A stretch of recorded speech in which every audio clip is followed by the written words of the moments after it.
Hello and welcome to the 53rd edition of Half Hour, a podcast starring me, John Paulo Giudice, as your host. In today's episode, I will discuss culture and identity with Rawan Almusa. Thank you very much for coming on the show. Thank you for having me. I really appreciate it. No problem.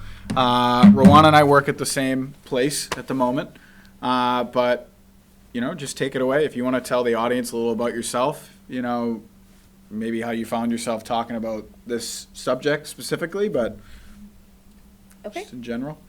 Okay. I'm Rawan. I'm 22. And okay, the question of where are you from it's a very simple question, but this sounds very all up in my head, but it's not very simple when it comes to me. Because when someone asks me, where are you from? I'm always like, do you mean where I was born or where I lived, where I grew up?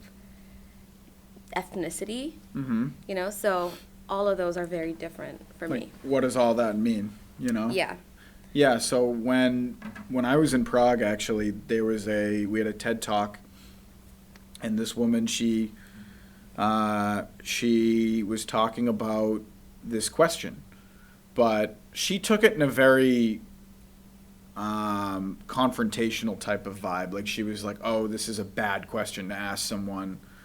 And, it might not be the best question to ask, but I don't think it's so, bad to ask that question, I think when people ask that, they mean, where do you identify from? Or, what's your culture? I think that's what they mean. But this woman took it in a very, I'm trying to think of the word, confrontational. It was, bad. It was, rude to ask someone this question. And I was like, I don't know. I get it and I don't. I think you should be allowed to ask someone that question and not have it be interpreted so badly, Yeah. So her and I disagreed. I remember I spoke to her after the event and I kind of shared my thoughts with her. I thought it was very eye-opening though, Where was she from? I think she spent time in America. She spent time in, I think it was Gabon and then Vietnam. And then I think there was another place, Prague. That's why, yeah. So Prague, too. So all these 4 places, she spent, 4 years in each of them. But did she specify where she's from, ethnically? I can't remember. That's okay. I can't remember. I think she was African. Okay. I'm pretty sure. I think, yeah. See, I notice here, for example, where are you from? I'm from Peabody. Born and raised in Peabody in the USA. Yeah, very, very, very simple for me. I spent time in New Hampshire, but then again, it's still the northeastern United States, Yeah. You have a much more interesting story that I'm sure Because everyone's going to love. I feel like when I talk to a lot of people that come from immigrant parents, whenever I ask, for example, where are you from? And I can tell, they're not white. And I know they're, obviously they're from, for example, someplace in Asia or South Asia, Middle East, whatever. I ask them where are you from? And they're like, oh, I'm from Malden. I'm from Peabody. And I don't know, I get really awkward about asking, no, where are you actually from? Mm-hmm. I don't ever want to ask that because, the whole confrontational thing, I don't want someone to take it in the wrong way. Yeah, but I think that speaks to a larger problem where it's I don't think people should immediately take it as no, oh, it why are you asking me this? What, do you think I don't belong?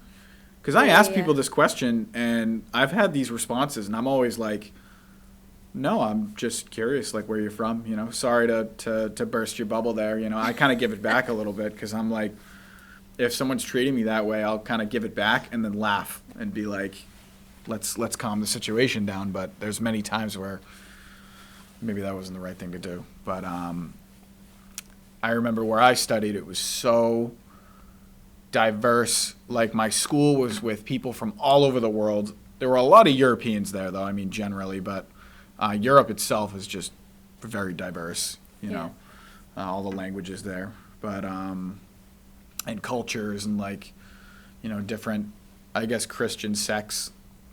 You have, Orthodox and Catholic and Protestant, but now it's not such a big deal there. I know Czech Republic's very, they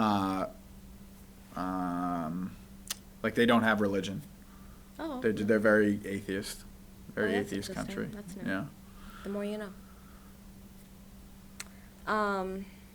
Well, in my case, when someone tells me where I'm from, I always want to I always ask what they want me to say. Mm-hmm. Because if you ask me where I'm from here, I'm from Melrose. You know, I was born there, but I wasn't raised there. I was born there, but I live here now. But I grew up, I was raised in the UAE, more specifically Abu Dhabi. Lived there for 16 years of my life, and then I came here for college. But the answer that I like to give, and I'll say it loud and proud, I don't care. I'm half Moroccan, half Palestinian. And I feel like my experiences, I mean, I want to say, a lot of my cousins make this joke. They're always like, you're from everywhere, you're international. Mm-hmm. I think it's kind of fun. Like, it's nice to think about that because it's like, I know a bunch of different cultures. You know, You've seen a lot, yeah. Yeah. And like, I travel a lot too. I've traveled to a lot of places in the Middle East. I've traveled to North Africa, you know, Europe. So, I don't know. Guys, if someone asks you where you're from, just say it. Where are you actually from, JP? Where are you actually from? What, like my lineage? My last name is Italian. I'm mostly Italian. Yeah. My grandmother was from Belgium, and I have some Portuguese in there too. Actually, I just did the DNA test. I don't have the results yet.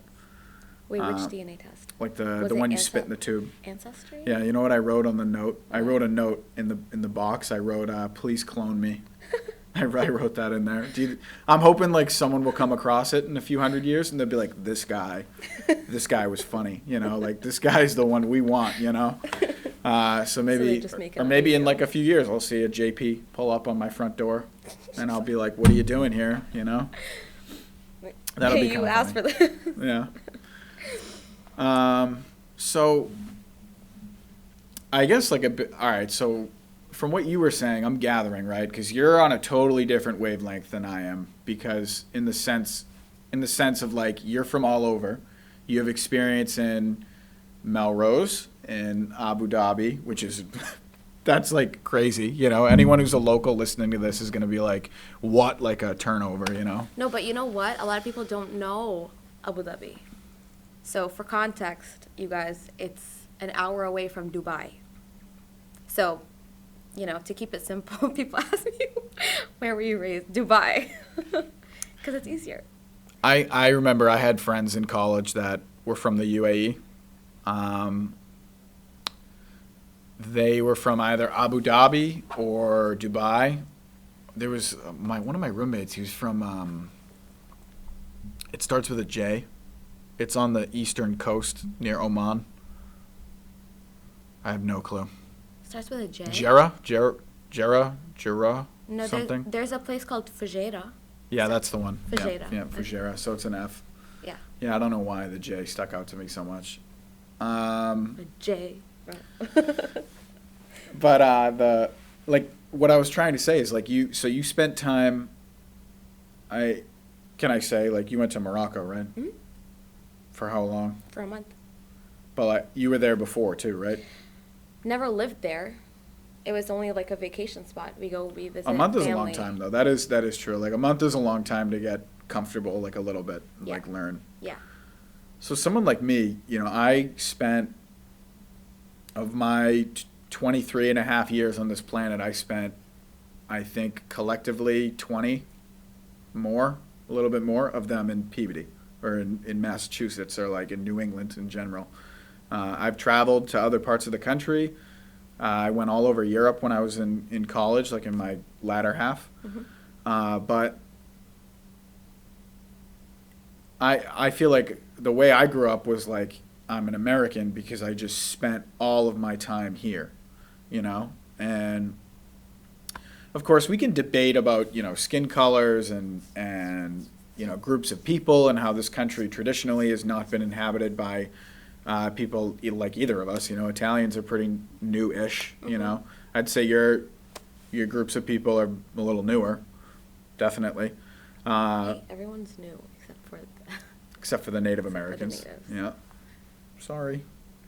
Stolen land over here. Yeah, it's tough. History's tough. No, it is. History's really tough. It You is. you read about history and like this is all wrapped in with what we're talking about. It's um every land has been conquered and taken and it's just a vicious cycle, you know. Yeah. And we can only hope that it stops. But who's the common perpetrator? Well, I mean, every in history it's you have Europeans. yeah. Sorry, not sorry. Well, I mean, you kind of it's all over the world. I mean, Pause, cut. yeah, cut it out. Can I say that? I mean, you can say it, but Don't cancel me. I don't know. speak I facts. I think I mean you're right, and I think you're a little wrong, just because like all over. I mean, it's everywhere. You know, like every culture has done this. Well, yeah. I mean, of recent, you look at recent history. You had the European colonial empires take over most of the planet. I mean, that is true. But I mean, history is just dominated by this violence and by war. But anyway, I'm trying to get to the point of like I grew up here, so I really am like an American. I hold all those values. You know, even, you know, I was raised Catholic. The country was not founded by Catholics. You know, it was like a very different vision. You know, the founding fathers were all what? Protestant Englishmen that even during the Revolution, this is actually super interesting. They didn't refer to themselves as anything other than British subjects until later. This came later. It was kind of like no taxation without representation was very indicative of like we're still part of this system. Mm-hmm. But then at some point it like broke. It like broke away. But yeah, culture and identity. So for me, I culturally identify as an American. I am. When I was over in Prague, people were like, "You're the most American person I've met," and I'm like, "What does that even mean?" You know. And Have one you met example I another got American? was, what were you saying? No, I said, like, you're the most American person, but have they met I a guess. lot of Americans? That's a good point. Okay. I went to an American college, so there were some of us there. But I remember one example I got was even like today. I know I kind of like screwed up booking the room for a while, but I would walk into the offices at school. And like I'm not the type to email or call. Like I'll walk into the office and be like, "Hey, I had a question about you know XYZ." And someone told me that that's a very like American type of attitude where it's like you walk in somewhere and you're like, "I need this, I need that. Can you help me with this?" And the way I see it, it's like it's their job to like be helpful, whereas maybe they interpret it as like kind of annoying and you know. So what do they want you to do? Like just email and end it there? I got a few workers that were like, "You should email us from now on," and I was like, "Yeah, but Emails don't do much. yeah, I A prefer lot like of the times, instant, you know, like Like you have to take things into your own hands. right. You can't just email and leave it at that. You gotta get your hands dirty a little bit, you know. I've never met anyone like you though. Never. Yeah, I'm unique. But then again, all of us are. We're all unique. Everyone's their own snowflake. I remember my project in kindergarten, making my own snowflake. It was a bad snowflake. It wasn't very good, but everyone is their own snowflake. So I know you said to me before we hopped on, you wanted to talk about being like a third. What is it? A third child? Third culture kid. Third culture kid. So what? For those in the audience that might not really understand, like me 10 minutes ago when you said that to me, what does it mean? So a third culture kid is someone who grows up in a country that they're not from. Mm-hmm. So I've been a third culture kid my entire life, growing up in the UAE where I'm not from, and then growing up here, where I'm from. I mean, where I'm not from. Pause. Cut. Yeah. Again. It's too confusing. It's too confusing. Yeah, so that's a third culture kid. And a lot of my best friends from Abu Dhabi Mm-hmm. are third culture kids. None of them have been able to actually live in their countries. That's what I have found. My friends that were from the UAE were not like from the UAE, if you get what I'm trying to say. Okay, Like, so they were probably like another kind of Arab, different kind of Arab. yeah, there were some that just Indians lived there too. Okay. Some Indians there. There's a lot, like a very big South Asian population in the UAE. So I think it's such an interesting spot, you know. The UAE, It is. geographically it's a very important zone. it's very culturally diverse Hmm. because, you know, like I was telling you, I went to an international school. So for 14 years, I went to a school with people from literally all over the Middle East. We had Americans, we had Africans, we had Asians. So, Yeah, that's incredible.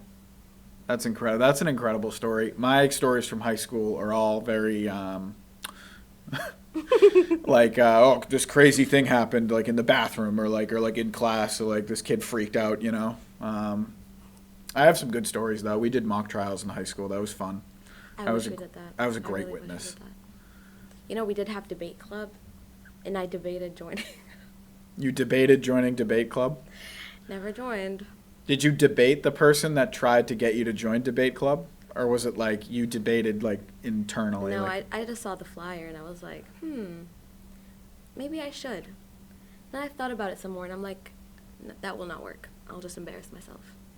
yeah, I kind of did a lot of that actually in high school. I feel like you put me on the spot. Like, I could be very knowledgeable about something. You put me on the spot, it's gone. Well, what's all Can't right? speak anymore. Well, what's something that you're knowledgeable about in this? You're like, wait a minute, But no. if I say it, it'll get controversial. Well, no, in the culture and identity, like, field, you know. Maybe we could start with Morocco and Okay. yeah. Like, what do you want to know? Okay, so what I know about Morocco is that there's like major cities there. You get Casablanca, you got Tangier, Marrakesh. you have Marrakesh. I want to go to the Agadir. Agadir? Yep. I've been there. What Very was that nice. like? Very nice. The beach is amazing. I think, yeah. I mean, I have to admit, I haven't been to many places in Morocco. I think I could list them all on one hand.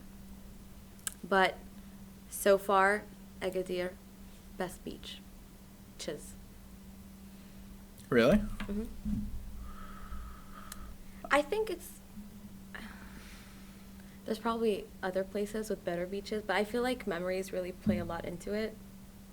So it's like who I went with, what we did there, you know, being with my family, with my cousins. I have a feeling it's very similar in climate to like I took a trip to Barcelona a few months ago. I took a trip to Palma de Mallorca in April. My parents and I and my brother, we went to Rome for a week, and I saw a lot of like the Mediterranean climate is definitely different than here or even in Prague. Prague reminds me a lot of here. Well, that's like Eastern Europe. So I feel like a lot of Eastern European countries are very, I don't know. Like I don't even know what word I cold. could use. Yeah, they're very cold. Yeah, I don't know if temperate's the right word, but what I'm trying to say is like I bet you Morocco is very similar to like those other places I listed like Oh, in yeah. the Mediterranean. Like Yeah, like okay, when I went to Morocco, like the most recent time I went, so I spent a month there.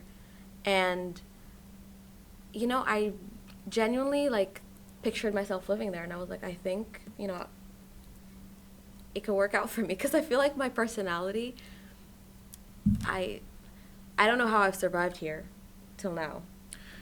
yeah. You know, and I don't know. Okay, this is. It's gonna sound a little childish, but I feel like people here are really mean. Well, that's just New England for you. No, but like no, because Oh. I've been to other I've been to other states. And Like past New York. yeah, I've been to the West Coast. Yeah, they're well actually okay. I'm gonna offer you something that I heard West Coast, Midwest. I've been. People are mean. here, like in this part, or like just Everywhere. everywhere. You think Yeah. everywhere? Yeah. I think the Midwestern people are so nice. I thought they were very nice. When I went to Arizona, the mountain people, like the Mountain West, very nice people, very proper, very like, very respectful. You know who's very, very nice? You know what? I did not even expect this. I went to the UK in the summer of 2022, and people there are so nice. In England, so lovely. Really? Lovely. Yeah, I was gonna say that was a good get. That was a good word. They're so nice, really. Calling me darling, sweetheart. Oh, sunshine. darling. Yeah, no, they're really nice. I had some English roommates at the very end of my time in Prague, and they were nice guys. I thought they were cool. Yeah. It's kind of funny. Like one of the roommates, his friend came for like a week, and like I was only there for like 2 or 3 more weeks, so he was never like an official roommate. But I think of him this way because like he just lived there for a week. Both nice guys, very nice. The other guy was from Mexico, but he was living in the UK for a while. He was cool too. But like I was gonna say, right? So I know a little bit about the history of North Africa. A little bit. I know that the Roman Empire fell. There was Carthage there before. Carthage was kind of in the area. I know Morocco is kind of in the corner, like kind of like where Portugal. Yes. Like it's kind of like on that side. Right under Portugal and Spain. Yeah. So it was kind of in the corner of the Roman Empire at the time, and then that fell, and then North Africa became Islamic with the expansion and the Umayyad Caliphate and the Abbasid Caliphate, which, by the way, during these times when Europe was in their dark ages, the Muslim world actually kept all of the records of like the Roman Empire and like all of the records that are for this part of the world, but also for like parts of Europe. So while Europe was kind of not doing anything for a couple hundred years, maybe a little longer, the caliphates kept all this data pretty secure, and then they went into Spain for a while. Yeah. I know you were telling me a bit about the language earlier, like how the languages are not mutually intelligible between like North African Arabic and The Middle Eastern. the Arabic. Middle Eastern. Yeah. So, as someone who's half Middle Eastern and half North African, I understand both dialects. But a lot of Middle Easterns would tell me that, you know, it sounds like gibberish to them, like gibberish Arabic. Yeah. So, I was telling you this earlier, but for the sake of you guys, I used to think they would exaggerate. You know, when they say that it was so difficult and, you know, we can't understand anything, like, I don't, you know, whatever. You get the gist. But when I went recently, I tried to forget the Moroccan Arabic. And then I put myself in between my family as just a Palestinian woman, you know? And I tried to listen to them, and I'm like, you know what? You know what? They're right. It's difficult. And there's a lot of words that I used to think were, you know, like, there are some words like, okay, can I speak Arabic? Please. Okay, so in Middle Eastern, like in the Levant Arabic, we say the word khalas, which means finish or done. And then in the North African dialect, which is Darija, we say safi. So do you see how different those are, safi and khalas? And when people used to tell me that, like, Darija is difficult, I'm like, but like safi is like really easy to understand, that it's, you know, finish.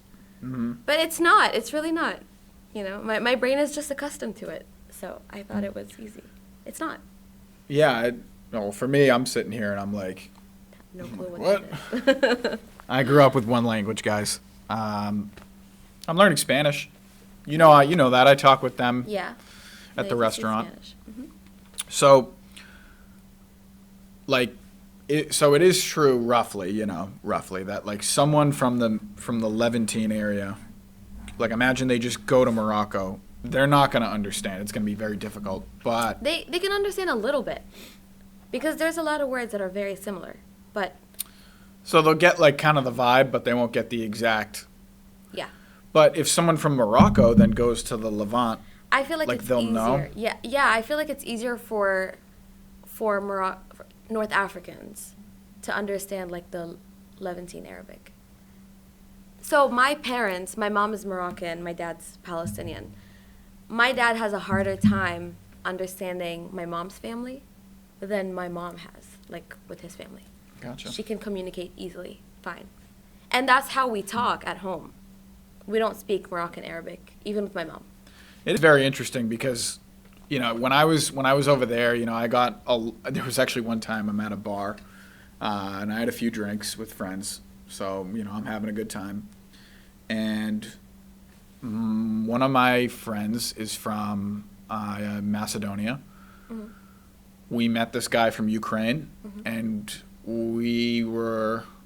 there was another guy there from, I think it was either Montenegro or the Czech Republic, I forget. But each of these countries are in a different region, right? So like Macedonia and Montenegro, that's like the southern Slavic region. Ukraine's like Eastern Slavic, and then Czech Republic, Slovakia, and Poland are like Western Slavic, and then each of them have their own divisions. But they kind of basically all were talking to each other in a very, very watered down, basic understanding. Like they were like talking to each other about very basic things. It's cool how languages can kind of be like interrelated like that. Yeah. Like you can get bits and pieces of another. The thing with English though is that there isn't really another language Dialect. like it. There's not really anything like it. I mean, you could argue Dutch or like even Frisian specifically, which is up in the north. Mm-hmm. That's very similar to English. I remember I was in Norway, and I picked up like a newspaper, and it had Trump's face on it, right, with the hair, and it said something in Norwegian, but I'm looking at it and I'm like, I think I could understand this if I like spent enough time just staring at it. Like maybe I'll figure it out. But it was just like the headline. I'm not claiming I can read Norwegian just because I speak English, but it was just like the headline was there, and it said like something about Trump's foreign policy, something like that. And I was like, okay. But it is very interesting how the languages can kind of, interrelate, and there's a lot of crossover. Yeah, but it's interesting because now that you say that, I'm thinking about like the Eastern North Africa, Mm-hmm. which is Egypt, Libya, and Tunisia. Right? Yes. I suppose, yeah. So Egypt I can understand very well. One of my best friends is Egyptian.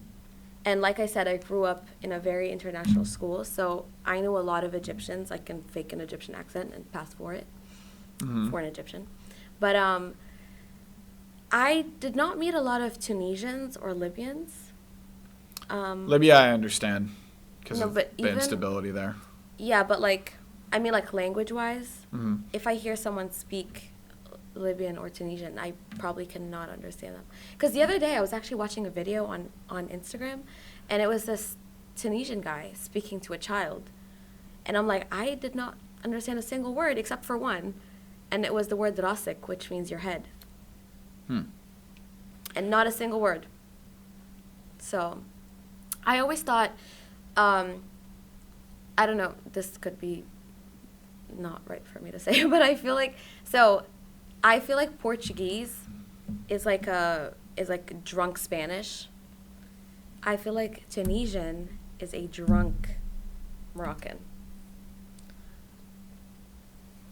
I wish I'm trying to think about it, like how can I understand this, for myself, because it's very like I guess it's kind of like when a Scottish person talks really fast, I could probably have a hard time. Yes. Yeah.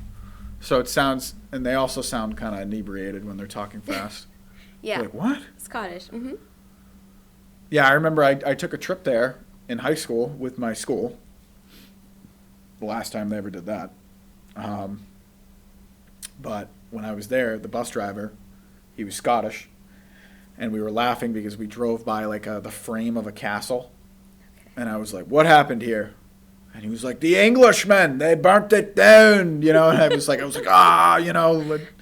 and he and I were laughing about that, but he would talk and I would kind of like really lean in and listen to what he's saying, you know. How many times did you say what? A few times. It's like, what? Yeah. It's like listening to one of our coworkers, you know. He can be very hard to understand sometimes. I'm not going to say his name, just to, you know, keep it civil. I think I know who you're talking about. Yeah. I always say... Was it the one we were talking about earlier? Super smart? Yes. Okay. Yes. Yeah, I agree. Yeah, and I'm always like, what? I agree. No, and I really like him, but I feel bad when I keep saying what. Anyways. I just don't want to be rude, you know? I don't want to be... but I also like listening to him. I think he's a very smart kid. Yeah. But the whole point of what I'm saying... He's going to watch this. He's going to watch this. We love you, man. I do, at least. I do. I do. He'll like it. I think we just gave him a shout-out without saying. Without saying his name. Yeah. Shout out you. You know who you are. So, like, the way I'm trying to figure it out, right, is these other languages and cultures, like, kind of, like, meld together. Yeah. And it's not such a hard cutoff. And I think what Americans miss a lot is that we have a huge hard cutoff, and we come from a country or a culture or an identity that was already very well cut off. So, like, for example, Britain, you look at, like, continental Europe and Britain's like a side. It's like on its own. And that identity that they developed over the hundreds of years that they existed there, you know, after the Roman Empire fell, and the Scandinavians came, and the Germans came, and what became France came, and they all kind of mixed in Britain, and then the time went on, and then, you know, America obviously is founded by these British settlers and other Europeans. America kind of inherited this world understanding, I think, where it's like we have these gigantic walls that are the Pacific and Atlantic Oceans. We have Canada to the north, which is very similar to us. They're basically the same thing. I know they're probably going to get mad, but you guys are very similar to us, except for the French part. That's different. Quebec. Mm-hmm. And then Mexico, which is similar, but, you know, they have a different history there. They have a different, like, colonial parent, I guess, in the New World. But the whole point I'm trying to make is, like, I think it's very hard for me and other people to kind of grapple with that worldview where it's like, you know, you look at either the Middle East or North Africa or, like, Central Europe or even Eastern Europe, South Asia, like what do you call that? Like the Eastern Middle East, like Iran and Yeah. Afghanistan, and Yeah. everything's so very well mixed together, while also having, like, these different identities, you know. But you can't deny that there's like a mesh. There's like a mesh going on No, between for all sure. of these things. For sure. Like, okay, Farsi, which is what they speak in Iran. In Iran and Persia. Yeah. The Persians. It's not Arabic. It's very similar. I mean, not similar, but, you know, there's bits and pieces that I could understand if I hear someone talk. But I'm always like, if I meet someone who's from Iran, I'm like, oh my God, my people. I don't know. All North Africans, all Middle Easterns are my people. Afghanistan, my people. I feel like I think that's just the effect of growing up somewhere where you got to meet all kinds of people, you know, from everywhere. So even people from India or Pakistan, I'm like, oh my God, my people. Does that make sense? Sort of. I'm trying to think about it. Like, is it like like the closer they are to you linguistically or culturally, it's kind of Yeah. like you're grabbing onto that? Yeah, I think Okay. that's it.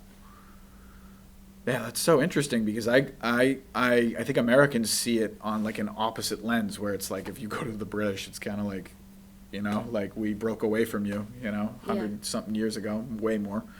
But yeah, that is a very interesting concept. You know, I mean, I laugh because, like, whenever I met an American at my school or wherever in Prague, I'd be like, my man, you know, like what's up, dude? What are you doing out here? One of my good buddies, he was from, he was on the podcast. He was from Texas. real smart guy, really smart. We talked a lot on the podcast, but I remember when I bumped into him in one of my classes, I'm like, "What are you doing here?" And then he was like, "What are you doing here?" And like we were like kind of like laughing about it, because I kind of felt like I had the imposter syndrome going, like I don't really belong here. Like, what am I doing here? That's kind of how I feel here. Yeah. Okay. I guess I can't like say like, oh, it doesn't go both ways. You know, it definitely does. I feel like America's so. We have so many things that are American, like football and like, the sports and like the different practices we have. But American culture doesn't go too deep compared to these other places that I've definitely seen, and talked to. Yeah. I mean, let me gather my thoughts, because I feel like there's something that I'm trying to say. I don't know if this is problematic to say, but sometimes I hang around my like very American friends, and they'd be saying something or like doing something, and in my head I'm like, okay, walk away. This is like too American for me. I don't belong. Like I don't know if that's. There was something that I wanted to say though. I forgot what it was. I mean, like I don't think that's like a bad thing. If you don't want to do something, then don't do it.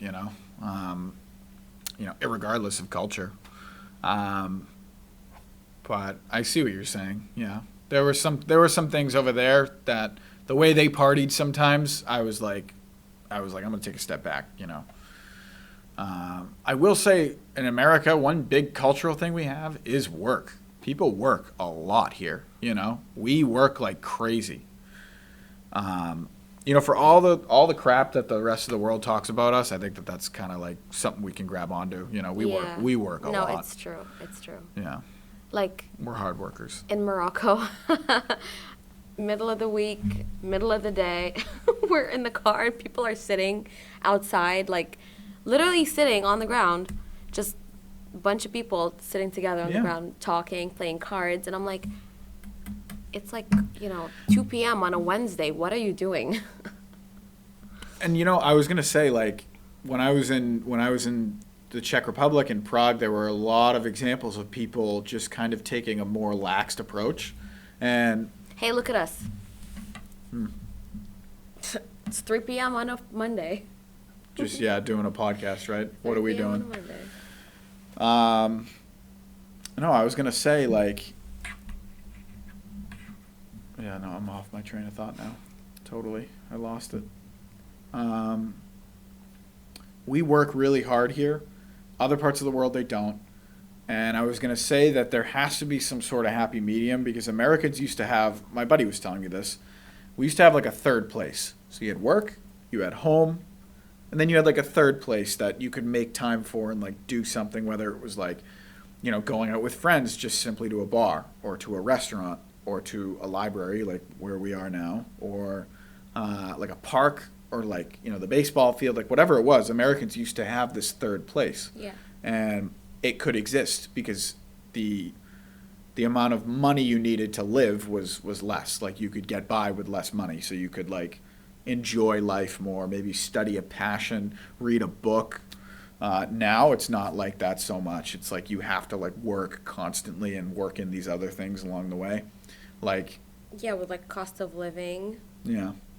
Like so it's ridiculous. It's actually ridiculous. Yeah, it is. So we're actually getting towards like the 40-minute mark, and I've never gone over 39. So I don't know if you want to spend the last couple seconds here like giving your final thoughts. I don't have final thoughts. Nothing? Better yet, I have no thoughts. Zero thoughts. Okay. Well, guys, all I have to say is hold on to your identity. Where are you really from, JP? I'm working at the Italian restaurant, right? So I'm trying, I suppose. He's holding on to his lineage. Okay, everyone. Thank you for listening. Mention the green screen. Yeah, the green screen, the green wall. So when you find this video in like 10 or 20 or 30 or 40 or 50 or 100 or 300,000 years, you can animate some nice stuff back here. I'll even get my hand going. That way you could like do some cool stuff with it. But thank you very much. Watch out for the next episode, and peace out. Thank you for coming on the show, by the way. Cut. Bye-bye.